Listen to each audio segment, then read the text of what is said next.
ನಮಸ್ಕಾರ ವೀಕ್ಷಕರೇ, 48 ದಿನಗಳ ಕಾಲ ಅಖಂಡ ಮಂಡಲ ಕಾಲ ಕರ್ಕಾಟಕ ರಾಶಿಯಲ್ಲಿದ್ದಂತಹ ಗುರುಗ್ರಹ ಮತ್ತೆ ಪುನಃ ಮಿಥುನ ರಾಶಿಗೆ ಸಂಚಾರ ಆಗ್ತಕ್ಕಂಥದ್ದು ಡಿಸೆಂಬರ್ 4ನೇ ತಾರೀಕು.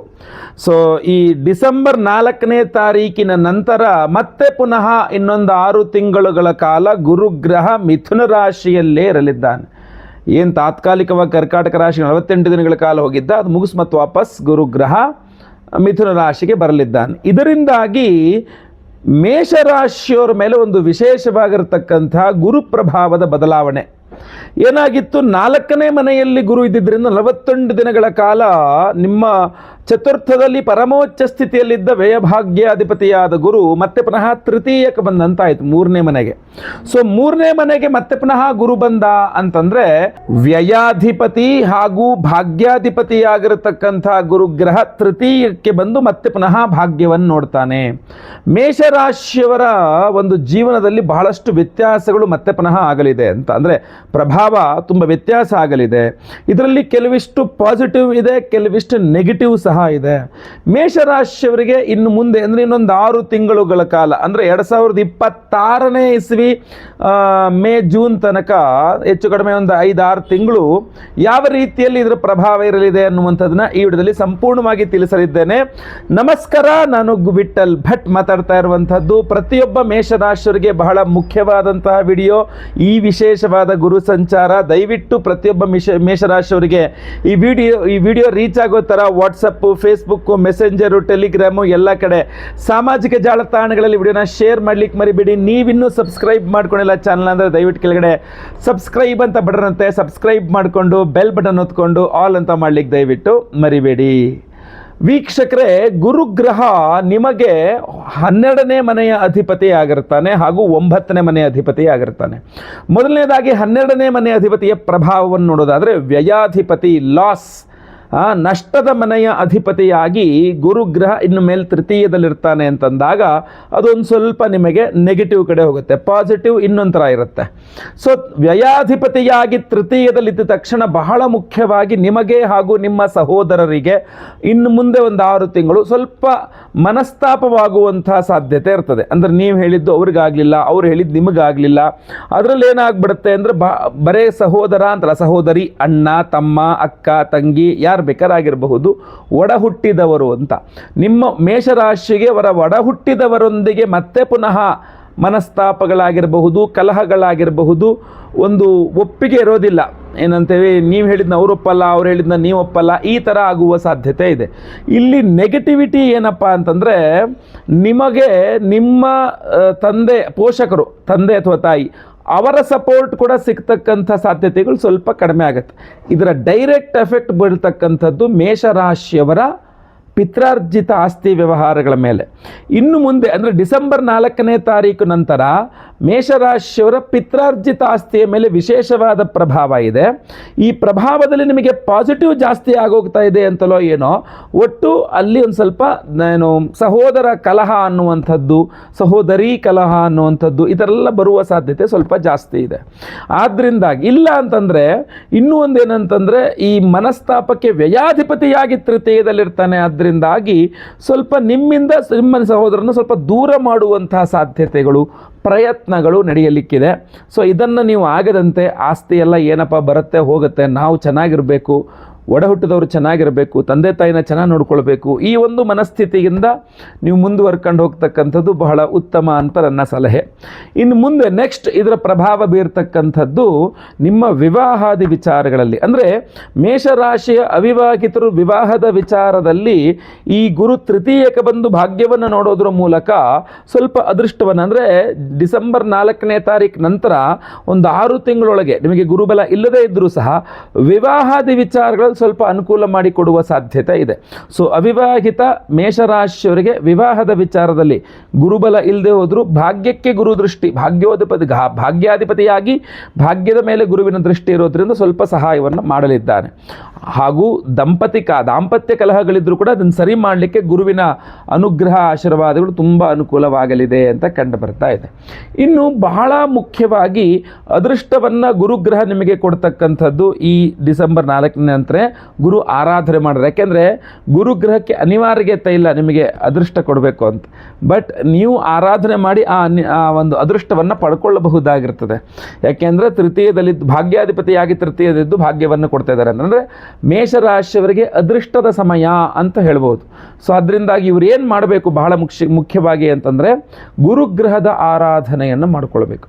ಗುರುಗ್ರಹದ ಆರಾಧನೆಯನ್ನು ಯಾವ ಮೇಷರಾಶಿಯವರು ಮಾಡ್ತಾರೋ ಅವರ ಜೀವನದಲ್ಲಿ ಅದೃಷ್ಟ ಅನ್ನತಕ್ಕಂಥದ್ದು ಸ್ಪಷ್ಟವಾಗಿ ಆರಂಭವಾಗಲಿದೆ.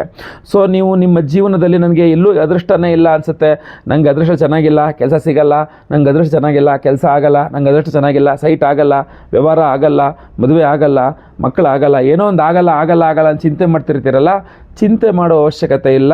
ಗುರುಗ್ರಹದ ಆರಾಧನೆಯನ್ನು ಟಕ್ಕಂತ ನೀವು ಶುರು ಮಾಡಿದರೆ ಅದೃಷ್ಟ ಆಟೋಮೆಟಿಕ್ಕಾಗಿ ನಿಮ್ಮ ಜೀವನದಲ್ಲಿ ಬರ್ತದೆ ಅನ್ನುವಂಥದ್ದಕ್ಕೆ ನಿಮಗೆ ಡಿಸೆಂಬರ್ 4ನೇ ತಾರೀಕಿನ ನಂತರ ಗೊತ್ತಾಗ್ತದೆ. ಸೊ ಇದರ ಒಂದು ವಿಶೇಷವಾಗಿರ್ತಕ್ಕಂಥ ಪ್ರಭಾವ ನಿಮಗೆ ಒಂದು ಆರಾಧನೆಯಿಂದಲೇ ಸಿಗ್ತಕ್ಕಂಥದ್ದಾಗಿರುತ್ತೆ. ಡಿಸೆಂಬರ್ 4ನೇ ತಾರೀಕು ಅಥವಾ ಅದರ ನಂತರ ಗುರುವಿನ ಆರಾಧನೆ ಮಾಡೋದ್ರಿಂದ ಮೇಷರಾಶಿಯವರಿಗೆ ಏನೇನು ಒಳ್ಳೆಯದಾಗುತ್ತದೆ ಅನ್ನುವಂಥದ್ದನ್ನು ತಿಳಿಸ್ತೇನೆ. ಮೇಷರಾಶಿ ಅವಿವಾಹಿತರಿಗೆ ವಿವಾಹ ವಿಚಾರ, ಮೇಷರಾಶಿಯವರು ವಿದೇಶ ಪ್ರಯಾಣ ಮಾಡಬೇಕು ಅಂದರೆ ನಾನು ಆ್ಯಕ್ಚುಲಿ ಸಪೋರ್ಟ್ ಮಾಡಲ್ಲ, ಯಾಕೆಂದರೆ ಸಾಡೆ ಸಾತಿ ವ್ಯಯದಲ್ಲಿ ಶನಿ ಇರೋದ್ರಿಂದ ಸಪೋರ್ಟ್ ಮಾಡಲ್ಲ. ಇನ್ನು ಅನಿವಾರ್ಯವಾಗಿ ವಿದೇಶಕ್ಕೆ ಹೋಗಬೇಕು ಅನ್ನೋರಿಗೆ ಗುರುಗ್ರಹ ವಿದೇಶಾದ ವಿಚಾರಗಳು ಅನುಕೂಲ ಮಾಡಿಕೊಡ್ತಕ್ಕಂಥದ್ದು. ಪಿತ್ರಾರ್ಜಿತ ಆಸ್ತಿ ವ್ಯವಹಾರಾದಿಗಳಲ್ಲಿ ಸ್ವಲ್ಪ ಗುರು ಅನುಗ್ರಹ ಆದರೆ ತುಂಬ ಅನುಕೂಲವಾಗುವಂಥ ಸಮಯ ಇದು. ತಂದೆಯವರ ಆರೋಗ್ಯ ವೃದ್ಧಿ ಆಗಲಿಕ್ಕೆ, ತಂದೆಯವರೊಂದಿಗಿನ ಬಾಂಧವ್ಯ ಸರಿ ಮಾಡಿಕೊಳ್ಳಿಕ್ಕೆ, ವಿವಾಹಿತ ಮೇಷರಾಶಿಯ ಸ್ತ್ರೀಯರಿಗೆ ತವರು ಮನೆಯೊಟ್ಟಿಗಿನ ಬಾಂಧವ್ಯ ಸರಿ ಮಾಡ್ಕೊಳ್ಳೋಕ್ಕೆ, ತವರು ಮನೆಯಿಂದ ನಿಮ್ಗೆ ಏನಾದರೂ ಒಂದು ಸ್ವಲ್ಪ ಅನುಕೂಲಗಳಾಗಬೇಕು ಅಂತಂದರೆ ಬಹಳಷ್ಟು ವಿಚಾರಗಳಲ್ಲಿ ಡಿಸೆಂಬರ್ 4ನೇ ತಾರೀಕು ನಂತರ ನಿಮಗೆ ಅನುಕೂಲಗಳಾಗಲಿದೆ. ಏನಪ್ಪ ಅಂದರೆ ಗುರುವಿನ ಆರಾಧನೆಯನ್ನು ಮಾಡಿಕೊಳ್ಬೇಕು. ಗುರುವಿನ ಆರಾಧನೆ ವಿಶೇಷವಾಗಿ ಮೇಷರಾಶಿಯವರು ಯಾವ ರೀತಿಯಲ್ಲಿ ಮಾಡಿಕೊಳ್ಬೇಕು ಅಂತಂದರೆ ಪ್ರತಿ ಗುರುವಾರ ಕಡ್ಡಾಯವಾಗಿ ಅರಿಶಿನ ಬಣ್ಣದ ಹೂವಿನಲ್ಲಿ ಮನೆ ಹತ್ತಿರದ ಎಲ್ಲರೂ ನವಗ್ರಹ ಇರುತ್ತೆ, ನವಗ್ರಹಗಳಲ್ಲಿ ಗುರುಗ್ರಹ ಇರ್ತಾನೆ, ಆ ಗುರುಗ್ರಹಕ್ಕೆ ಅರಿಶಿನ ಹೂವಿನಲ್ಲಿ ಒಂದು ಅರಿಶಿನ ಬಣ್ಣದ ಹೂವಿನಲ್ಲಿ ಅರ್ಚನೆ ಮಾಡಿಸ್ತಕ್ಕಂಥದ್ದು ಇರಬಹುದು.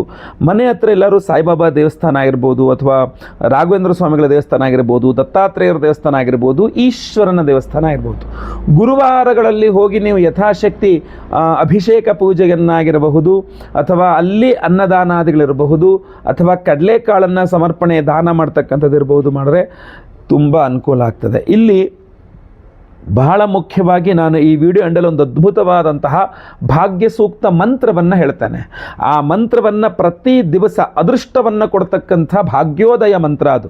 ಆ ಮಂತ್ರವನ್ನು ಪ್ರತಿನಿತ್ಯ ನೀವು ಕೇಳಿಸ್ಕೊಳ್ಳೋದ್ರಿಂದಲೂ ಸಹ ನಿಮ್ಮ ಒಂದು ಸಮಸ್ಯೆಗಳು ನಿವಾರಣೆಯಾಗಿ ಲೈಫಲ್ಲಿ ಅದೃಷ್ಟ ಅನ್ನತಕ್ಕಂಥದ್ದು ಬರ್ತದೆ. ಸೊ ಕಾಲಬೋಧಕ್ಕೆ ಕೂಡ ಬರಲಿದೆ, ಪರಿಹಾರವೂ ಅದೇ ರೀತಿಯಲ್ಲಿದೆ. ಇನ್ನೂ ಒಂದು ವಿಶೇಷವಾದ ಪರಿಹಾರವೂ ಇದೆ. ಯಾಕೆಂದರೆ ಡಿಸೆಂಬರ್ 4ನೇ ತಾರೀಕು ಹುಣ್ಣಿಮೆ ದಿವಸ ಮಾರ್ಗಶೀರ್ಷ ಪೌರ್ಣಿಮಾ. ಸೊ ಆ ಮಾರ್ಗಶೀರ್ಷ ಪೌರ್ಣಿಮೆ ಗುರು ದತ್ತಾತ್ರೇಯರ ಜಯಂತಿ, ಅದು ಸಹ ಗುರುವಿಗೆ ಸಂಬಂಧಪಟ್ಟಂಥದ್ದೇ. ಸೊ ಈ ಅವತ್ತಿನ ದಿವಸ ಗುರುವಾರ ಇದೆ. ಡಿಸೆಂಬರ್ 4ನೇ ತಾರೀಕು ಮಾರ್ಗಶೀರ್ಷ ಮಾಸ, ಗುರುವಾರ, ಹುಣ್ಣಿಮೆ. ಮಾರ್ಗಶೀರ್ಷ ಗುರುವಾರ, ಹುಣ್ಣಿಮೆ, ಗುರು ಪೌರ್ಣಿಮಾ ಅಂತ ಹೇಳ್ಬೋದು. ದತ್ತಾತ್ರೇಯರ ಜಯಂತಿ ಅವತ್ತು. ಸೊ ಅವತ್ತಿನ ದಿವಸ ನಮ್ಮ ಯಾಗಶಾಲೆಯಲ್ಲಿ ಬಹಳ ವಿಶೇಷವಾದಂತಹ ಗುರುಗ್ರಹದ ಅಂದರೆ ಗುರುವಿನ ಅಭಿಮಾನಿ ದೇವರು ದತ್ತಾತ್ರೇಯರ ಒಂದು ಆರಾಧನೆಯನ್ನು ಮಾಡ್ತಾ ಇದ್ದೇವೆ. ಅದರಲ್ಲೂ ಬಹಳ ವಿಶೇಷವಾಗಿ ಗುರು ದತ್ತಾತ್ರೇಯ ಹೋಮವನ್ನು ಮಾಡ್ತಾ ಇದ್ದೇವೆ. ಇಲ್ಲಿ ಬಹಳ ಮುಖ್ಯವಾಗಿ ಗುರು ದತ್ತಾತ್ರೇಯ ಹೋಮದ ಜೊತೆಯಲ್ಲಿ ನಾವು ಭಾಗ್ಯ ಸೂಕ್ತ ಹೋಮ ಅಂತ ಮಾಡ್ತಾ ಇದ್ದೇವೆ. ಅದೃಷ್ಟವನ್ನು ಕೊಡ್ತಕ್ಕಂಥದ್ದು, ಪ್ರತಿಯೊಬ್ಬರ ಜೀವನದಲ್ಲಿ ಅದೃಷ್ಟ ಅನ್ನೋದು ಬರಬೇಕು ಅಂದರೆ ಭಾಗ್ಯೋದಯ ಆಗಬೇಕು. ನಾನು ಅದಕ್ಕೆ ಈಗ ಮುಗಿದ ತಕ್ಷಣ ಒಂದು ಅದ್ಭುತವಾದ ಭಾಗ್ಯೋದಯ ಮಂತ್ರ ಕೊಡ್ತೇನೆ, ಅದನ್ನು ಪ್ರತಿನಿತ್ಯ ಕೇಳಿ ಅಂತ ಹೇಳಿದ್ದು. ಅದನ್ನು ಕೇಳಿಸ್ಕೊಳ್ತಾ ಇದ್ರೇ ಅದೃಷ್ಟ ಬಂದ್ಬಿಡುತ್ತೆ ಜೀವನದಲ್ಲಿ. ಇನ್ನು ಅದೇ ಮಂತ್ರದಿಂದ ಹೋಮವನ್ನು ಮಾಡಿದಾಗ ಇನ್ನೆಷ್ಟು ಅದ್ಭುತವಾದ ಅದೃಷ್ಟ ಬರಬೇಕು ಅಲ್ವಾ? ಸೊ ಅದರಿಂದ ಭಾಗ್ಯ ಸೂಕ್ತ ಹೋಮ, ಗುರು ದತ್ತಾತ್ರೇಯರ ಹೋಮವನ್ನು ಮಾಡ್ತಾ ಇದ್ದೇವೆ. ಅದರ ಜೊತೆಯಲ್ಲಿ ಎಲ್ಲ ರೀತಿಯಾಗಿರತಕ್ಕಂತಹ ಅದೃಷ್ಟ ಅಂದರೆ ಲಕ್ಷ್ಮೀ ಸ್ವರೂಪದಲ್ಲಿ ನಿಮಗೆ ಸಿಗಬೇಕು ಅನ್ನುವ ಕಾರಣಕ್ಕೆ ಮಹಾ ಸುದರ್ಶನ ಹೋಮವನ್ನು ಮಾಡ್ತಾ ಇದ್ದೇವೆ.